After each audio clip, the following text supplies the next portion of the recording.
नमो नमः विद्यार्थियों, हम पढ़ रहे हैं स्नातकोत्तर उत्तरार्ध अर्थात एमए फाइनल। एमए प्रीवियस और एमए फाइनल दो होते हैं, तो हम पढ़ रहे हैं एमए फाइनल में प्रथम प्रश्न पत्र है और उस प्रश्न पत्र का नाम है विद्यार्थियों साहित्य शास्त्र। तो साहित्य शास्त्र पढ़ रहे हैं और साहित्य शास्त्र के अध्ययन में हम पढ़ रहे हैं मम्मट विरचित काव्य प्रकाश का प्रथम उल्लास। इसके जो अध्याय हैं उनको उल्लासों में बांटा गया है। इस पुस्तक में 10 उल्लास हैं और इन 10 उल्लासों में काव्यों के तत्वों का वर्णन है। इस उल्लास में सर्वप्रथम हमने इष्टदेव बागदेवी की स्तुति की और उस स्तुति करने के बाद फिर प्रयोजन के विषय में आचार्य मम्मट ने बताया। आचार्य मम्मट ने अपने काव्य में 6 प्रयोजन बताए, जिसमें उन्होंने एक कारिका प्रस्तुत की। जो कारिका थी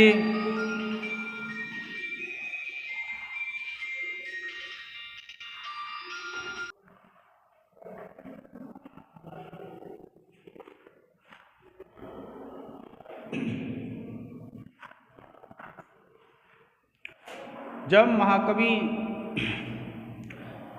ध्वनि प्रतिस्थापक आचार्य मम्मट ने 6 प्रयोजनों के लिए एक कारिका प्रस्तुत की, वह है काव्यम यशसे अर्थकृते व्यवहार विदेशिवेतर छते सद्य पर निर्वृते कांता सम्मित तयो उपदेश युजे। तो ये जो 6 काव्य के प्रयोजन बताए, और आपको पता है आप तो विद्वान और विदुषियों का समूह है, तो इस समवाय में प्रयोजनम अनुद्देश्य मंदोपि न प्रवर्तते, कि जब किसी व्यक्ति का कोई प्रयोजन नहीं होता है तो मंद व्यक्ति भी, जो मूर्ख व्यक्ति होता है, वह भी कोई कार्य नहीं करता है, किसी कार्य में प्रवृत्त नहीं होता है। अब के प्रयोजन तो काव्य के हो गए, और सभी में जो मौलीभूत प्रयोजन था वह कौन सा था? सद्य पर निर्वृत्ते। तो सद्य पर निर्वृत्ते जो प्रयोजन है वह मुख्य है, मौलीभूत है। अब काव्य की उत्पत्ति कैसे होती है, काव्य की उत्पत्ति का कारण क्या होता है, काव्य की उत्पत्ति का हेतु क्या है, तो उस कारण की, उस काव्य की उत्पत्ति के कारण के विषय में बताते हैं।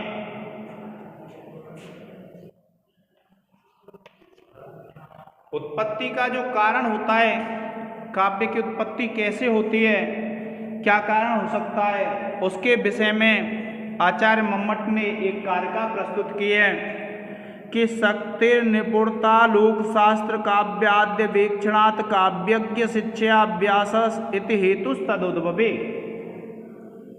देखिए क्या कहा कि शक्तिर निपुणता लोकशास्त्र काव्याद्य वेक्षणात् काव्यज्ञ शिक्षाभ्यास इति हेतुस्तदुद्भवे। इति हेतु, यह हेतु है, एक वचन है विद्यार्थी, ध्यान रखना है। तत् उद्भवे, तत् कहते हैं उस काव्य के उद्भव में, उस काव्य की उत्पत्ति में क्या हेतु होते हैं। देखिए क्या कहा है, शक्ति, निपुणता और अभ्यास। क्या कहा है? शक्ति, निपुणता और अभ्यास। ये जो शक्ति, निपुणता और अभ्यास हैं, ये तीनों मिलकर के एक हो जाते हैं, और ये क्या होते हैं? काव्य के हेतु होते हैं। क्या बताया आचार्य मम्मट ने कि काव्य का जो हेतु है, बहुवचन में नहीं बताया है, एक वचन बताया है। हेतु है नहीं कहा, हेतु है क्या? शक्ति, निपुणता और अभ्यास, ये 3 काव्य का हेतु है।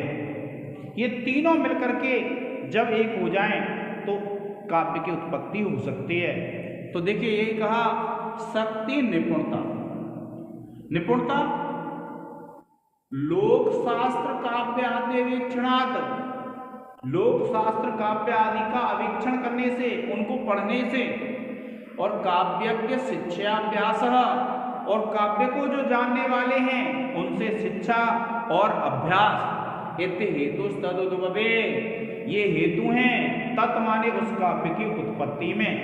क्या कि देखिए क्या कहा है कि कवि में रहने वाली स्वाभाविक प्रतिभा, शक्ति, लोक शास्त्र तथा काव्य आदि के पर्यायलोचन से उत्पन्न निपुणता और काव्य की रचना शैली को जो जानने वाले हैं ऐसे गुरुओं से शिक्षा के अनुसार अभ्यास, ये तीनों मिलकर के ही उस काव्य की उत्पत्ति के हेतु हैं।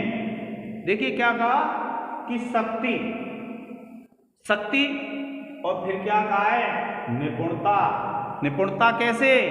लोक शास्त्र काव्य आदि अवेक्षणात्, लोक शास्त्र और जो काव्य आदि हैं उनका अध्ययन करने से, उनका पर्यायलोचन करने से जो निपुणता आती है वह, और काव्यज्ञ, काव्य को जो जानने वाले हैं, शिक्षा अभ्यास, उनसे शिक्षा लेकर के अभ्यास करना। क्या कहा? काव्यज्ञ शिक्षा अभ्यास, काव्य को जो जानने वाले हैं उनसे शिक्षा लेकर के अभ्यास करना। इति हेतु, यह हेतु है, बहुवचन नहीं है, हेतु नहीं है, है नहीं है। तद उद्भवे, तत्, तत् कहते हैं उस काव्य के उद्भवे, उत्पत्ति में, कि शक्ति, निपुणता और अभ्यास, ये तीनों मिलकर के काव्य की उत्पत्ति करते हैं। और इसलिए कहा है शक्ति, निपुणता, लोक शास्त्र काव्याद्यवेक्षणात् और काव्यज्ञ शिक्षा अभ्यास इति हेतुस्तदुद्भवे।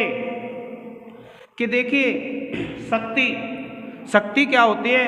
कवित्व बीज रूप संस्कार विशेष, कि जो शक्ति होती है वह तो कवित्व का बीज रूप होता है, यानी शक्ति के बिना काव्य की उत्पत्ति हो ही नहीं सकती है। और इसलिए कहा है, स्वयं मम्मट ने कहा है शक्ति कवित्व बीज रूप संस्कार विशेष, कि जो कवि, जो शक्ति होती है वो क्या होती है? कवित्व का बीज रूप है।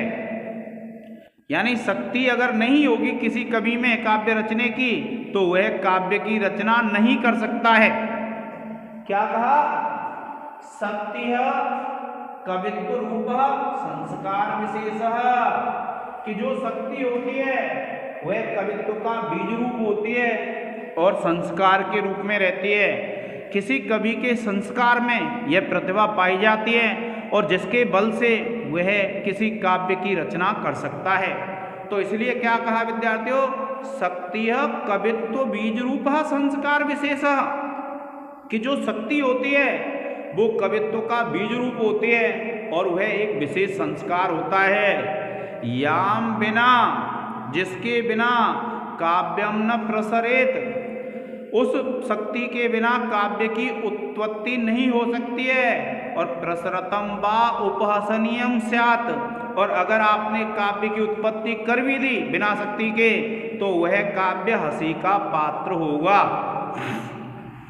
क्या कहा? देखो विद्यार्थियों, आपको पुस्तक खरीद लेनी है, बिना पुस्तक के नहीं समझ पाएंगे क्योंकि एमए का कोर्स है। अब देखिए क्या कहा कि पहला जो हेतु है, हेतु में पहला जो है वो क्या है? शक्ति है। अब आपसे पूछ सकता है कोई कि शक्ति क्या है, तो आचार्य मम्मट ने कहा है शक्ति कवित्व बीज रूप संस्कार विशेष, कि शक्ति क्या होती है? कवित्व का बीज रूप होती है। और याम बिना काव्यम न प्रसरेत, और उस शक्ति के बिना काव्य की उत्पत्ति नहीं हो सकती है। और प्रसरतम वा, और अगर उत्पत्ति हो गई, उपहसनीयम स्यात्, तो उसकी हंसी उड़ाई जाएगी। वह काव्य क्या है? मजाक का पात्र बन जाएगा, हंसी का पात्र बन जाएगा। इसलिए शक्ति क्या है? कवि की प्रतिभा में संस्कार के रूप में रहती है और उस शक्ति के बिना कभी भी काव्य की उत्पत्ति नहीं हो सकती है। और अगर काव्य की उत्पत्ति हो भी जाएगी तो फिर वह हंसी का पात्र होगा। और फिर क्या कहते हैं? लोकस्य, क्योंकि देखिए लोक आया है शब्द इसमें, तो लोकस्य स्थावर जंगम आत्मकस्य लोक वृत्तस्य, कि लोक में, इस संसार में जितने बार स्थावर और जंगम प्राणी हैं उनका व्यवहार, उनके व्यवहार का ज्ञान होना चाहिए कवि को।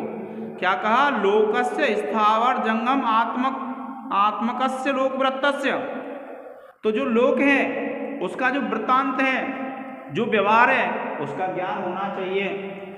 और फिर क्या कहा है देखिए, शास्त्राणाम छंदो व्याकरण अभिधान कोश कला। क्या कहा? शास्त्राणाम, क्योंकि देखिए लोक दिया था, लोक से तात्पर्य है इस संसार में जितने भर जीव जंतु हैं, स्थावर जंगम, सबके लोक व्यवहार का ज्ञान होना चाहिए। और शास्त्राणाम, शास्त्र कौन से होते हैं? छंदो व्याकरण अभिधान कोश कला चतुर्वर्ग गज तुर्ग खड़ग आदि लक्षण ग्रंथानाम, कि भैया शास्त्र कौन से होते हैं? तो शास्त्र वह होते हैं जो लक्षण ग्रंथ होते हैं। कौन से होते हैं शास्त्र? शास्त्र वे होते हैं जो लक्षण ग्रंथ होते हैं। किसके? छंदों के। छंदो व्याकरण, तो छंद शास्त्र, जैसे आचार्य पिंगल का है छंद सूत्र, व्याकरण के ग्रंथ हैं, पाणिनि की व्याकरण ग्रंथ है। अभिधान कोश कला चतुर्वर्ग गज तुरग खड़ग आदि लक्षण ग्रंथानाम, के इन सब जिनमें इनके लक्षण दिए गए हैं। किसके? अभिधान के, कोश के, गज के, चतुर्वर्ग, तुरग, खड़ग, इनके जिनमें लक्षण दिए गए हैं, उन शास्त्रों का ज्ञान होना चाहिए। और काव्यानाम च महाकवि संबंधी नाम, और काव्यों से क्या तात्पर्य है? काव्यानाम च महाकवि संबंधी नाम, काव्य से तात्पर्य भैया जो महाकवि हुए, कालिदास, भारवी, माघ, श्रीहर्ष, ऐसे जो महाकवि हुए, तो ये जो महाकवि हैं इनसे संबंधित जो काव्य हैं उनका भी ज्ञान होना चाहिए। और आदि ग्रहणात, फिर देखिए काव्य आदि दिया था यहाँ, आदि से तात्पर्य क्या है? कि आदि ग्रहणात इतिहास आदि नाम च विमर्शनात् व्युत्पत्ति है, कि आदि से तात्पर्य भैया इतिहास पुराण आदि को भी पढ़ लो और उनकी व्युत्पत्तियों को सीख लो। और काव्यम कर्तुम विचारेतुम च ये जानन्ति, देखिए काव्यज्ञ दिया है ना, इसके लिए है काव्यम कर्तुम विचारेतुम च ये जानन्ति, कि जो व्यक्ति काव्य की रचना करना जानते हैं, काव्य पर विचार करना जानते हैं, तो काव्यम कर्तुम विचारेतुम च ये जानन्ति तद उपदेशेन, उनके उपदेश से। किसके उपदेश से? जो व्यक्ति काव्य की रचना करना जानते हैं उन व्यक्तियों के उपदेश से। करणे योजने च, उसको करने में और जुड़ने में, पौनः पुण्येन प्रवृत्ति त्रयः समुदिताः न तो व्यस्ता, कि पुनः पुनः उस काव्य की रचना में प्रवृत्ति, ये सब मिलकर के, न तो व्यस्ता, ना के अलग अलग, तस्य काव्यस्य उद्भवे निर्माणे समुल्लासे च, उस काव्य की उत्पत्ति, निर्माण और समुल्लास में हेतु है, न तो हेतवः, ना के हेतु। तो इस प्रकार से विद्यार्थियों आपको इस कारिका का पूर्ण अर्थ बता दिया गया है कि इस प्रकार से जब होता है तो ये तीनों मिलकर के किसी काव्य की उत्पत्ति के हेतु हो जाते हैं, न कि हेतवः। हेतव का मतलब क्या होता है? बहुवचन में नहीं है, ये एक ही वचन में है। तो आपको इस बात का अच्छी तरह से अध्ययन कर लेना है। ये वृत्ति हैं, वृत्ति में आपको वीडियो में नीचे डाल देता हूँ, वृत्ति भी आ जाती है परीक्षा में विद्यार्थियों, तो आपको ध्यान रखना है। अब देखिए हम पढ़ेंगे कि अब इसके बाद जो हम काव्य पढ़ रहे हैं तो एक बात ये होती है कि वो काव्य कैसा होता है, कि हम किसको काव्य कह सकते हैं, काव्य का लक्षण क्या होता है, काव्य का स्वरूप क्या होता है। स्वरूप या फिर लक्षण, आपसे कुछ भी कोई पूछ लेता है तो आपको ध्यान रखना है कि लक्षण और स्वरूप एक ही बात है। तो आचार्य मम्मट ने जो काव्य का लक्षण दिया है वह लक्षण दिया है विद्यार्थियों, तद दोषौ शब्दार्थौ सगुणावनलंकृति पुनः क्वापि। क्या कहा? तद दोषौ शब्दार्थौ सगुणावनलंकृति पुनः क्वापि। क्या कहा? तद दोषौ शब्दार्थौ सगुणावनलंकृति पुनः क्वापि। देखिए ये है काव्य का लक्षण आचार्य मम्मट का। काव्य का लक्षण भी कह सकते हैं, काव्य का स्वरूप भी कह सकते हैं। क्या कहा आचार्य मम्मट ने कि तत्, इसको जब आप तोड़ लेंगे तो ये अलग हो जाएगा, ये क्या हो जाएगा? तत् हो जाएगा। देखिए इसको मैं तोड़ लेता हूं तो ये हो जाएगा विद्यार्थियों तत्। तत् कौन? देखिए ये दिया हुआ है शब्दार्थो, कि ये वे शब्द और अर्थ। देखिए तत्, तत् माने हुए है कौन? शब्दार्थो, शब्द और अर्थ। अब देखिए यहां से आ निकल आएगा, ये हो जाएगा अदोषौ, जो दोष से रहित होंगे, जिनमें कोई भी दोष नहीं हो। सगुणौ, अयादि संधि हो रही है यहाँ, ये औ हो जाएगा और अनालंकृति पुनः क्वापि हो जाएगा। ठीक है, क्या कहा कि तत् माने हुए है कौन? शब्दार्थ, वह शब्द और अर्थ। अदोषौ, दोष से रहित होने चाहिए। सगुणौ, गुणों से युक्त होने चाहिए। अनलंकृति पुनः क्वापि, अगर कहीं स्फुट अलंकार नहीं हो तो भी इसमें कोई भी हानि नहीं है। तो क्या कहा आचार्य मम्मट ने कि दोष रहित, दोष गुण, दोषों से रहित गुण युक्त और कहीं कहीं अलंकार रहित शब्द और अर्थ काव्य हैं। काव्य किसको कहेंगे? जो शब्द और अर्थ दोषों से रहित हों, तो अदोष हो गया। सगुण, गुण से युक्त हों, जैसे च्युत, संस्कृति आदि दोष होते हैं, और इस प्रकार के दोष नहीं होने चाहिए शब्द और अर्थ में। सगुण, माधुर्य, ओज और प्रसाद गुण होते हैं काव्य में, गुणों से युक्त हो। और अनलंकृति पुनः क्वापि का तात्पर्य क्या है विद्यार्थियों? कि यदि कहीं स्पष्ट अलंकार नहीं हो तो भी काव्यत्व की हानि नहीं होगी। अगर स्पष्ट रूप से प्रतीत नहीं हो रहा है अलंकार तो भी उसमें कोई भी काव्यत्व की हानि नहीं है, उसे भी हम काव्य ही कहेंगे। काव्य की हानि नहीं होगी उससे। किससे? जब हमें किसी काव्य में स्पष्ट रूप से अलंकार प्रतीत नहीं हो रहे हैं तो उससे कोई भी काव्यत्व की हानि नहीं होती है। देखिए कि दोष गुणालंकारा बच्छन्ते, दोष गुण और अलंकार, क्योंकि इसमें दोष भी आए, गुण भी आए और अलंकार, ये क्या है बाद में बताए जाएंगे। इसका तात्पर्य क्या है? दोष गुणालंकारा बच्छन्ते, कि जो दोष गुण और अलंकार हैं उनको आपको बाद में बताया जाएगा।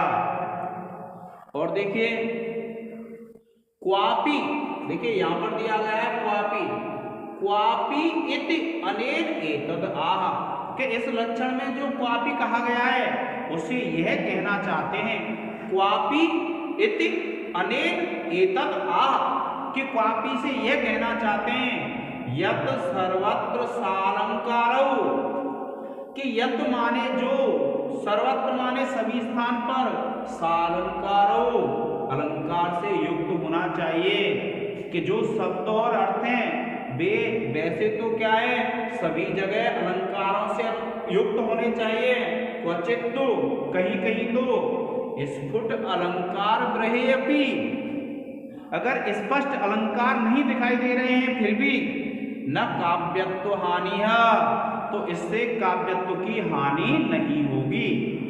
क्या बताया कि भाई तत् दोषौ शब्दार्थौ सगुणावनलंकृति पुनः क्वापि, ये काव्य का लक्षण है आचार्य मम्मट का दिया हुआ, काव्य का स्वरूप है ये आचार्य मम्मट का दिया हुआ। तो अब क्या कहते हैं ये कि वह शब्द और अर्थ जो दोष से रहित हों, जो गुणों से युक्त हों, और कहीं कहीं यदि स्पष्ट अलंकार नहीं दिखाई दे रहे हैं तो भी क्या है, वह काव्य का लक्षण है, वह काव्य माना जाएगा, काव्य में कोई भी हानि नहीं होगी। तो अब देखिए कि दोष गुण अलंकारावच्छन्ते, क्या कहते हैं आचार्य मम्मट कि दोष गुण और अलंकार इनको तो बाद में बताएंगे। जैसे दोष होते हैं, क्षुद्र संस्कृति आदि दोष हैं, और अन्य और भी दोष होते हैं। फिर गुण हैं, माधुर्य ओज प्रसाद गुण हैं, और अलंकार होते हैं, आपने पढ़े हैं, शब्दालंकार और अर्थालंकार हैं, अनुप्रास, यमक, उपमा, रूपक, उत्प्रेक्षा आदि ये जो अलंकार होते हैं, तो इनका वर्णन क्या है, बाद में है। इसलिए क्या कहा है, दोष गुण अलंकारावच्छन्ते, कि जो दोष गुण और अलंकार हैं उनको तो बाद में बताएंगे। और फिर देखिए क्वापि इति अनेन एतद्, कि इस लक्षण में काव्य का स्वरूप है, ये काव्य का लक्षण एक ही पंक्ति का विद्यार्थी, ध्यान रखना है आपको। तो ये जो काव्य का लक्षण है, इस लक्षण में ये यहां से लेकर के यहां तक काव्य का लक्षण है विद्यार्थी। तो ये जो काव्य का लक्षण है, इसमें ये जो क्वापि रखा गया है, इसका क्या मतलब है, तो क्वापि इति अनेन एतद् आह, कि क्वापि से यहां यह कहना चाहते हैं कि यत् सर्वत्र सालंकारो, वैसे तो भैया काव्य सब जगह कैसा होना चाहिए, सर्वत्र का तात्पर्य सभी स्थानों पर अलंकारों से युक्त होना चाहिए। क्वचित्तु, क्वचित्तु कहते हैं कहीं, तो यदि किसी स्थान पर स्फुट अलंकार रहेपि, अगर काव्य में स्पष्ट अलंकार नहीं दिखाई दे रहे हो तो भी न काव्यत्व हानि है, तो फिर काव्यत्व की हानि नहीं होती है। क्या बताया कि वैसे तो प्रत्येक स्थान पर क्या होना चाहिए, काव्य में अलंकार होना चाहिए, किंतु यदि काव्य में स्पष्ट रूप से अलंकार नहीं है कहीं पर, तो उससे कोई भी काव्यत्व की हानि नहीं है, वह भी काव्य ही माना जाएगा। फिर बता रहा हूं विद्यार्थियों, काव्य का लक्षण यहां से लेकर के यहां तक है, इसके अलावा नहीं है काव्य का स्वरूप, ये पंक्ति है। अब देखिए आचार्य मम्मट ने एक उदाहरण प्रस्तुत किया है, और उदाहरण ऐसा है कि इसमें अलंकार नहीं है, स्पष्ट अलंकार नहीं है, प्रतीत नहीं हो रहा है, फिर भी ये काव्य है। आचार्य मम्मट ये बताते हैं कि ऐसा नहीं होता है, जहाँ पर स्पष्ट रूप से अलंकार नहीं हो तो उसको काव्य नहीं माना जाए। अगर स्पष्ट रूप से अलंकार नहीं है फिर भी उसको काव्य माना जाता है, जैसे यह उदाहरण है। आप एक बार इसको पढ़ लीजिए विद्यार्थियों।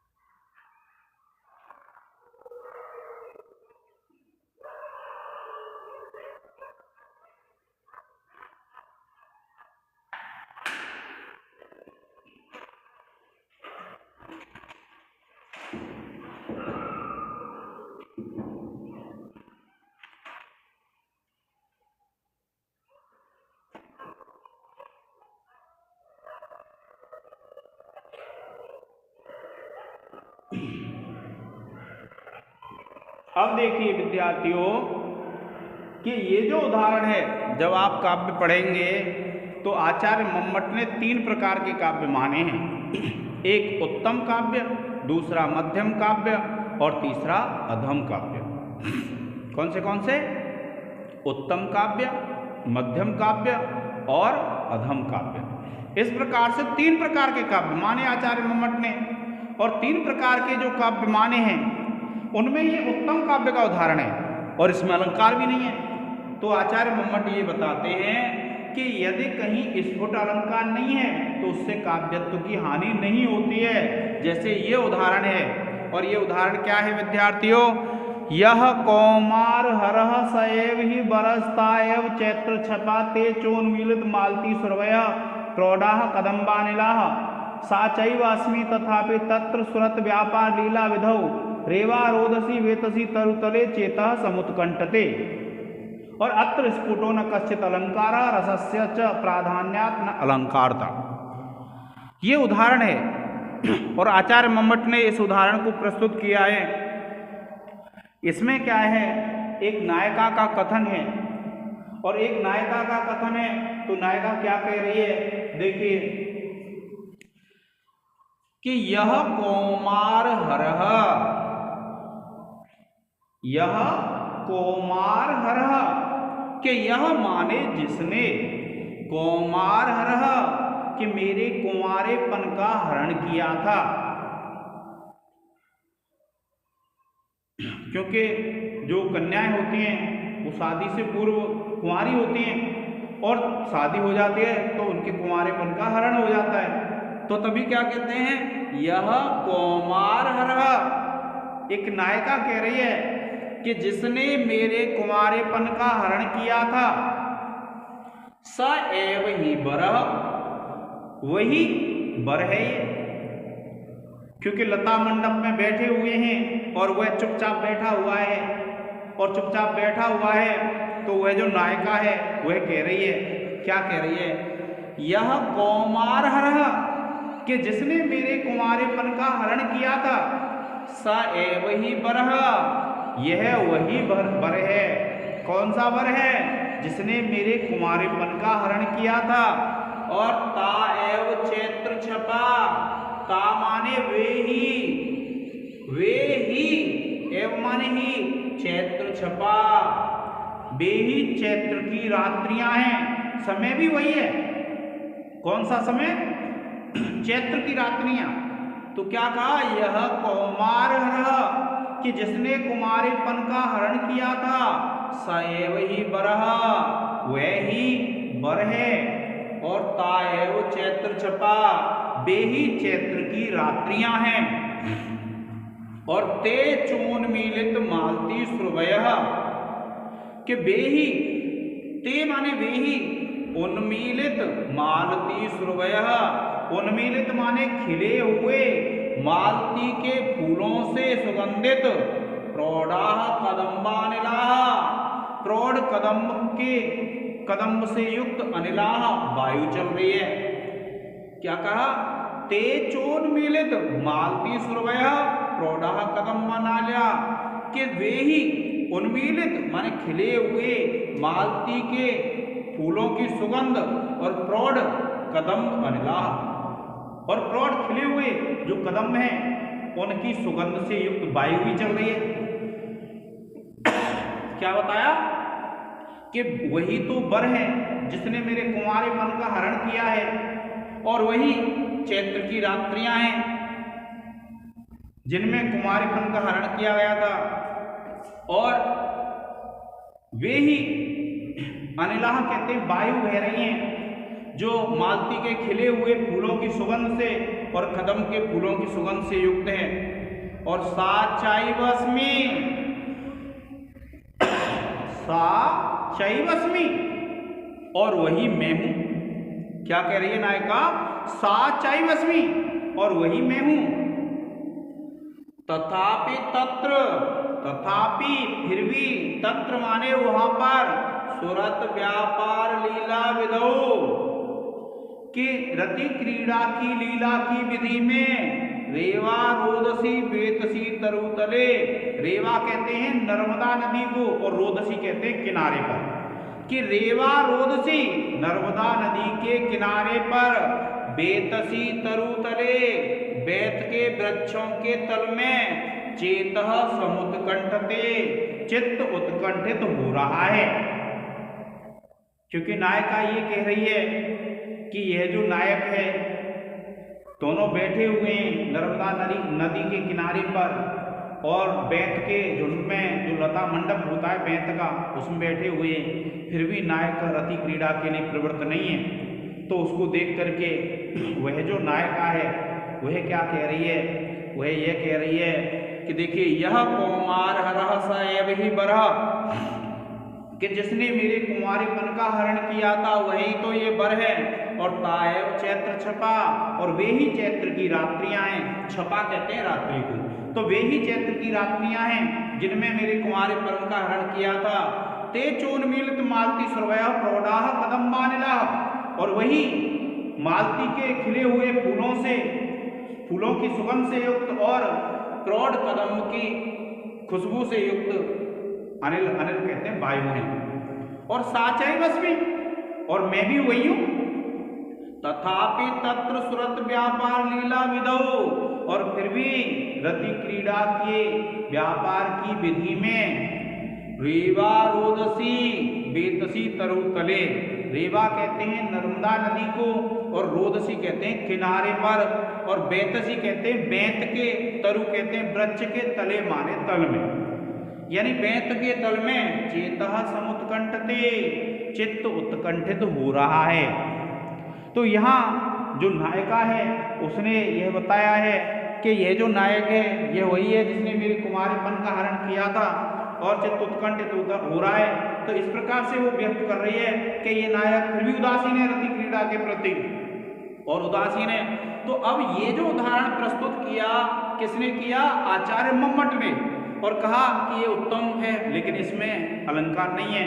तो इसलिए भैया अगर किसी काव्य में अलंकार नहीं हो, कहीं सब जगह होना चाहिए, पर फिर भी अगर नहीं हो तो उससे काव्यत्व की कोई भी हानि नहीं होती है। ऐसा नहीं हो सकता है कि उसको आप काव्य नहीं मानेंगे।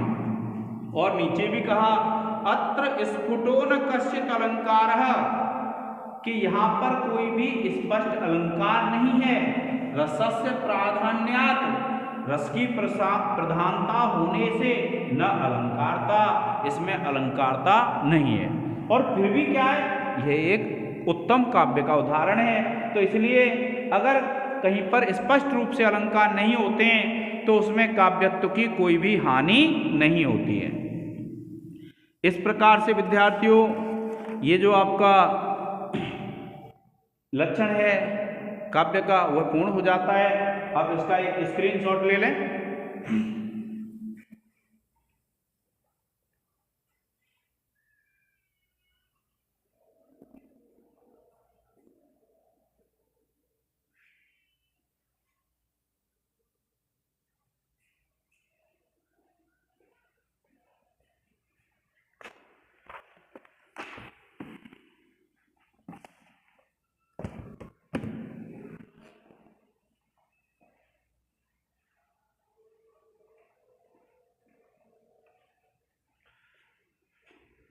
ठीक है प्रिय विद्यार्थियों, आज के इस लेक्चर में इतना ही।